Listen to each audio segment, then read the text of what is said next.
Stand. Everyone stand up, please. Come on. Stand up. And everyone welcome Mara Hoover to the front of the room. Woo! Let's wake up a little bit, people. It's been a long day, right? I want you to turn to your neighbor right now, give him a high five and say, "You rock." You rock. Do it. Thanks. Yep. All right. Let's do that again. That was a little bit of low energy. One more time. Up to your feet. Give your neighbor a high five and say, "You rock." Plus, I have to keep you busy while I do this long walk to the stage. Hi. You can go ahead and have a seat. You all rock. You rock for being here for 3 days. There's been some incredible content, right? Yes. It's amazing, the lineup of speakers. I just want to thank Ron and the entire staff of this event. They've done such a great job. And how was Austin? Pretty incredible, right? When I had a chance to sit down and just watch his brain work, it blew my mind. I said, I need to be friends with this guy. He needs to be helping me with what I'm creating and empowering women. So before I get started with what I wanted to talk to you about today, can I tell you a little bit about myself? Would that be okay? All right.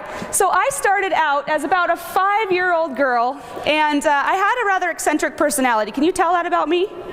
Just a little outside of the box, right? Well, when you're in 2nd grade and 3rd grade and 4th grade, is being outside of the box an appropriate thing? Not really, right? On top of being eccentric and having all of these wild ideas, I wasn't the cutest kid in the world. So I had this tooth that was completely sideways. I had to have braces twice. And then I didn't like to tuck my hair behind my ears, so my mom took the scissors and just cut it. So what does that create? Short in the front, long in the back? I had a full-on mullet. And we grew up kind of poor. My dad was in the construction industry, so we were up and down and up and down and up and down with our family income. So my mom would sew a lot of my clothes. So I have this picture when I was in 2nd grade, crooked tooth, mullet, hand-sewn American flag dress, which I thought was adorable, but I just didn't quite fit. So I spent most of my elementary school years sitting either in the corner of the playground or in the library sorting books. And that's just sort of where I felt most comfortable, because what I realized was I had a special gift. I had the ability to dream and have these big visions. At 5 years old, I decided I was going to be a millionaire, write a book, and see all 7 continents before I was 30. I don't know where I got this wild idea, but I just thought, that sounds like fun. Anybody have big dreams when they were little? Yeah, right? And we're still working on those. So I didn't want to give that up for the people that were making fun of me, that were trying to put me into a box. And I decided that was what I would rather be alone than have to put up with that. And so as I started to get older and got into junior high and high school, I had just decided that it was easier to not hang out with girls at all. Amen. That's what I figured, I had this mean voice in my head from this nasty cheerleader who told me something, and I refused to believe it. So I had thought, you know what, forget it. I'm not spending time with girls. I'm just gonna hang out with the guys, right? Just gonna hang out with the guys. So what I did was basically all through junior high and high school, that was my crew. Then when I got into college, same thing. And after graduating from college, I had to find an industry where I could avoid women. So what do you think I did? I became a general contractor, building and remodeling houses. I started taking over my dad's business. And I thought, all right, I can do this. I'm the only girl on the construction site. This is awesome. And it was great until, anybody remember 2008? Anybody have an experience for themselves in 2008? Raise your hands high and say, oh yeah. Oh yeah. So that is what really shifted my life, because at that point I watched my father, who was in his 50s, who had wanted to retire. He was 2 months away from retirement when October 2008 happened. He lost half of his 401k, basically almost lost his business. I lost half of my 401k, lost my home, lost my job. And then on top of everything else, when I thought it couldn't get any worse, my parents decided that they were going to get divorced after 25 years of marriage.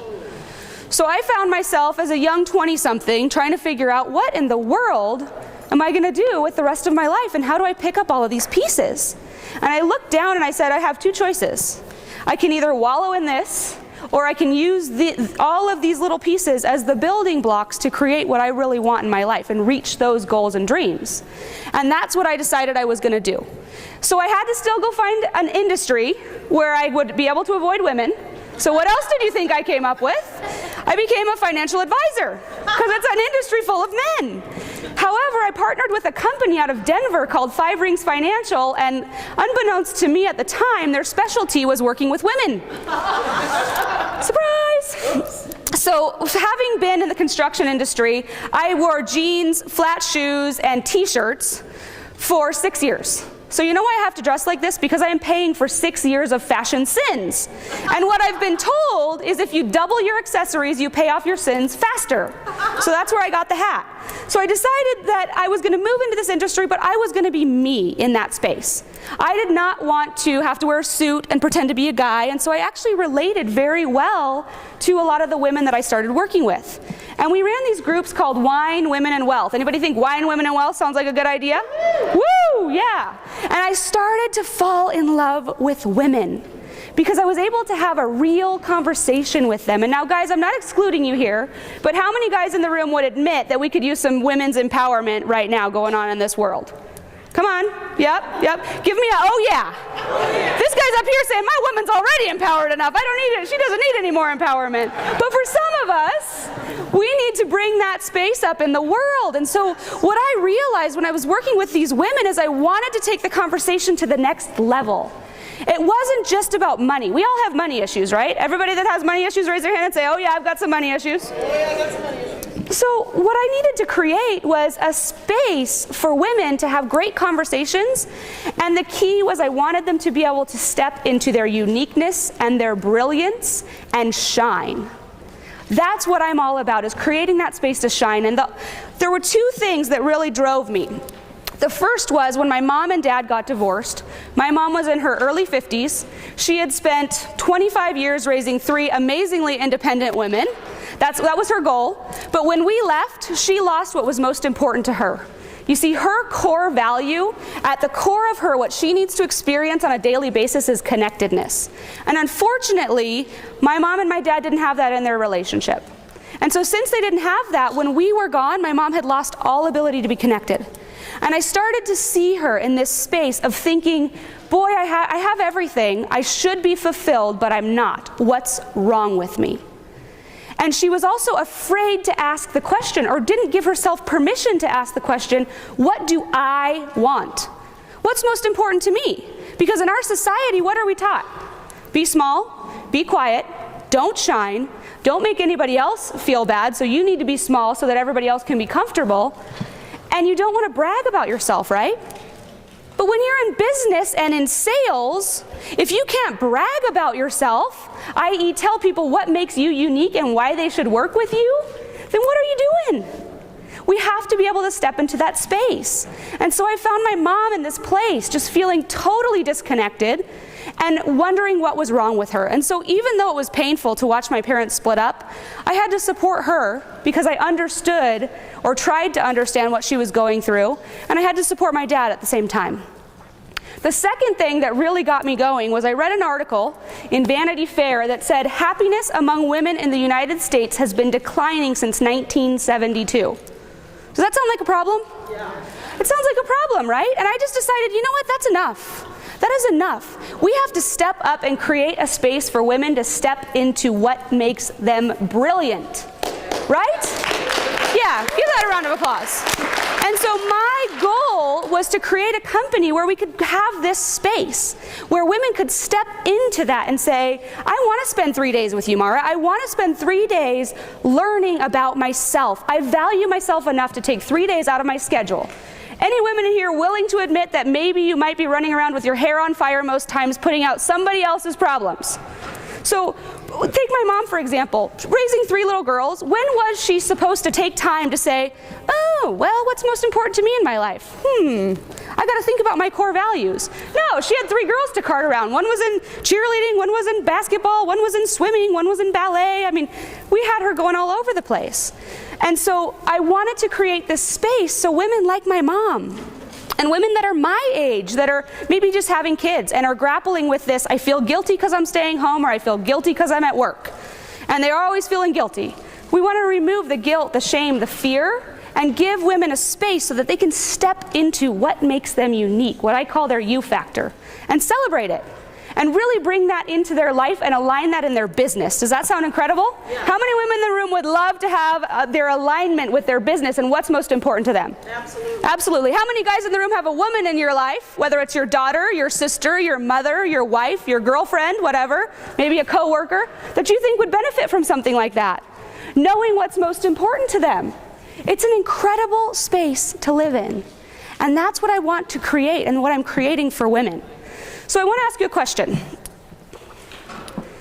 Why do you believe it is that so many people do fear sales? Since we're here talking about sales. Give me some ideas. Rejection. Yeah, huge. Not competent. Being seen as a salesperson. Stigma. They don't believe in themselves. So do you believe that if women had a place where they could step into that space of knowing what makes them unique, they would be able to maybe move forward in their life? Yes. Yeah. That's what we're really working on creating. So I created a 3-day interactive workshop that goes through 7 different modules that women can work through. Then I created a master heart community. Instead of a master mind community, we're having a master heart community, connecting on the heart level, woman to woman, for an entire year. And then I also do higher end coaching programs with women who really want to take their life to the next level. Because FemPower You is not necessarily about business. Most of the women I work with are business women or entrepreneurs or salespeople. But I want that space to be created even for a stay-at-home mom that maybe says, you know what, I don't want to put up with this for the rest of my life. I'm not going to change my circumstances, I'm going to change my perspective about my circumstances. Does that make sense? Yes. That's what we're working to create. So what I wanted to talk to you today about is there's what I believe are 3 keys to authentic selling. This is going to apply to both men and women, so guys, you can check back in now. And the 3 keys to authentic selling that I've come up with are to align yourself, to affirm yourself, and then to ask. So in the area of alignment, there are 3 V's that I want to go through. Your values, your value, and your vision. Does that sound good? We're going to do this quick. So the first thing is knowing your values, and this is your core values. These are the things that you would love to operate from. For me, here's a whole list of different possible values. And there are many more, but would you believe that if you knew the 5 things that were most important to you in your life, and you experienced those on a daily basis, you'd be more fulfilled? In business, at home, in your relationships. This is an incredible exercise, and this is what we do on day 1 at the FemPower You event. So jumping back to this tree, what I believe is you have a main core value that's sort of the trunk of your tree. And then you have 3 or 4 supporting roots that hold that tree up. And those are your 5 core values, and it's a great exercise just to dig into that. So for me, my key core value is independence. I'm a very independent woman, and I know that if I were to create a business that took that away from me, I'd be miserable. If I were to be in a relationship that took that away from me, I would be miserable.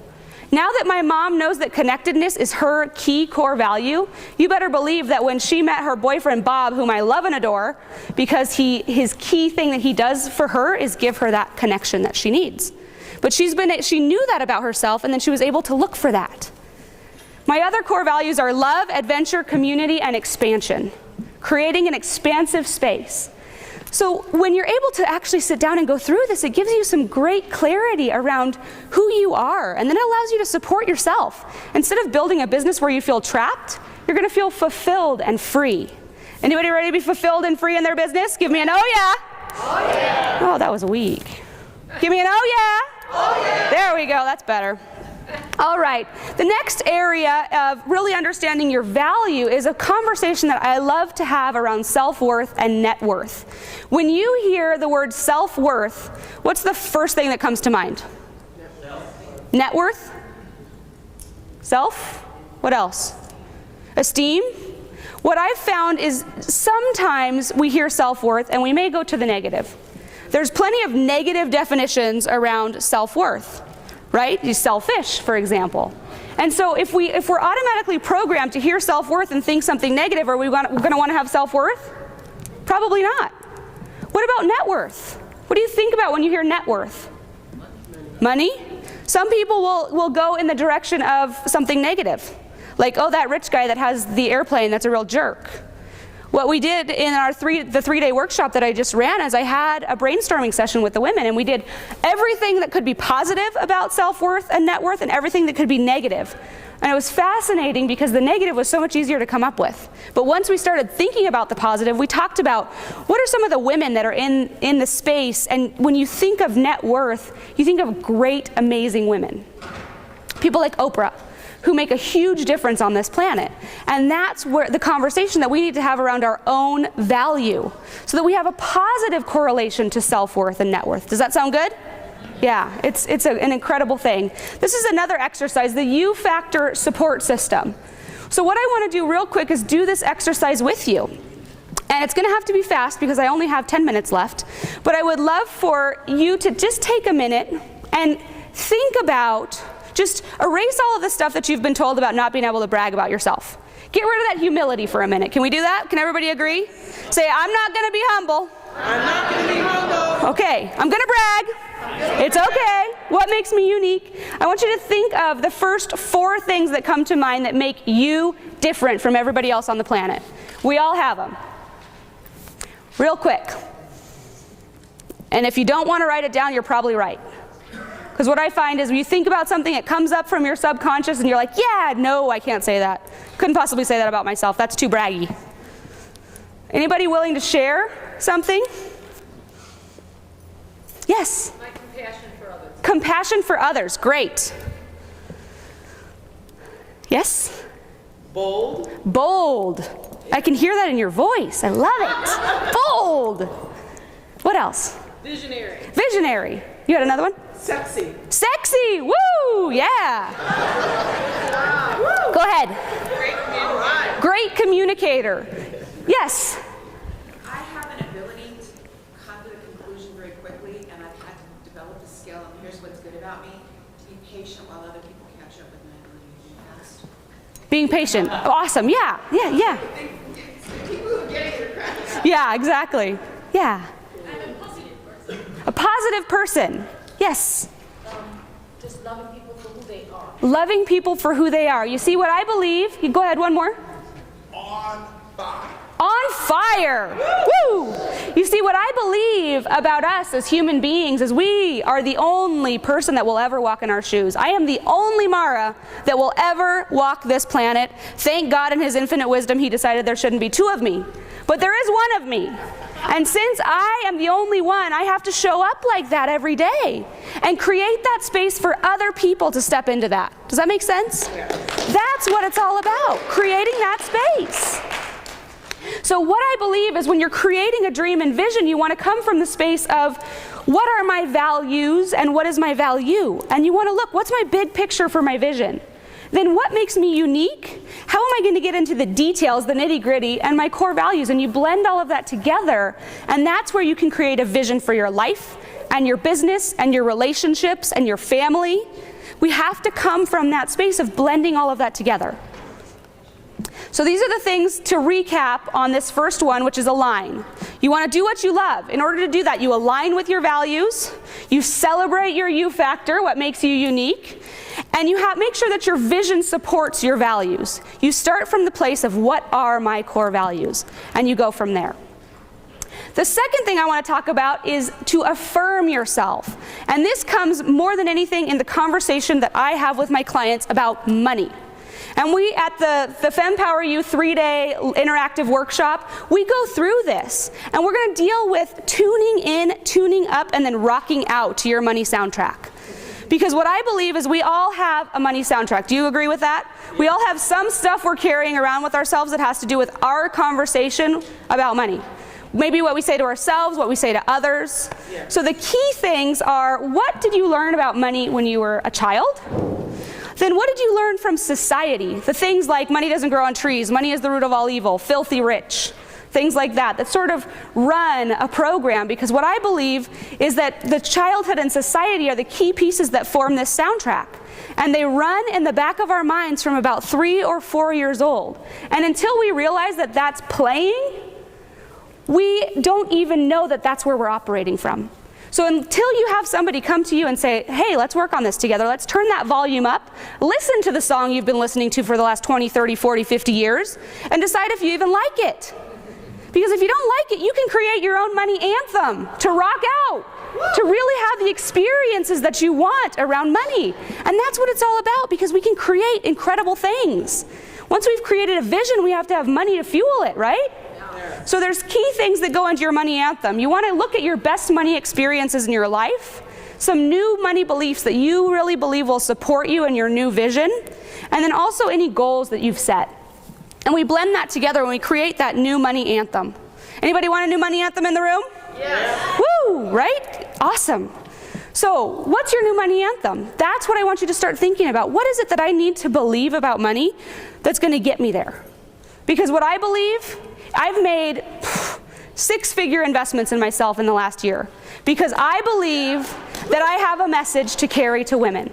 And if I didn't have the guts to put it out there and trust that it's going to show up, I wouldn't be here today.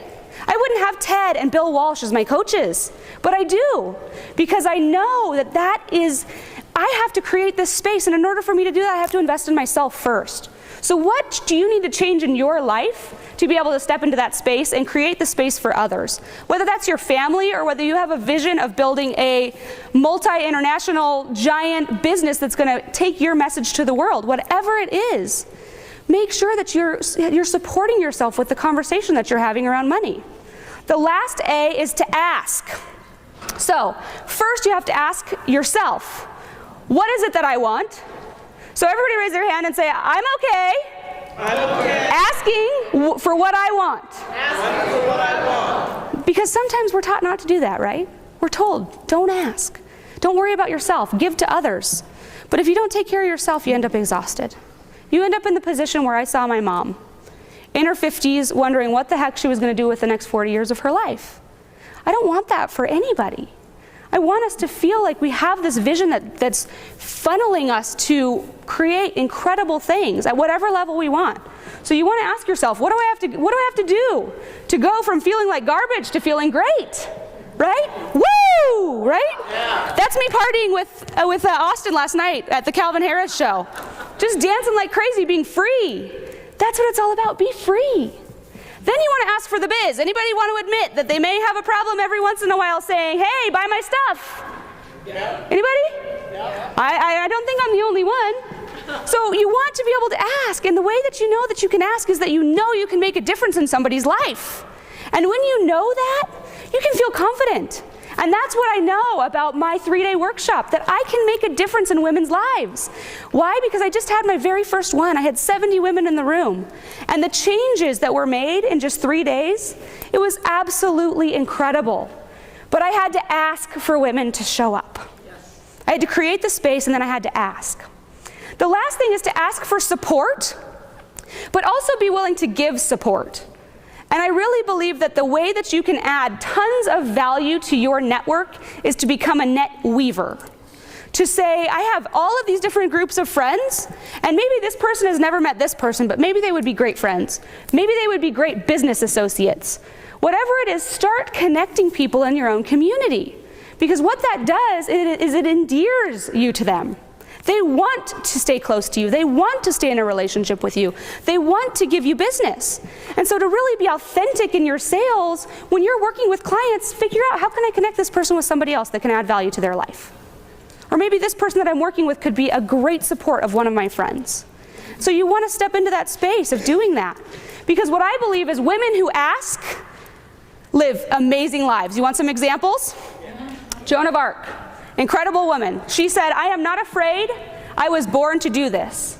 She also was quoted saying, act and God will act.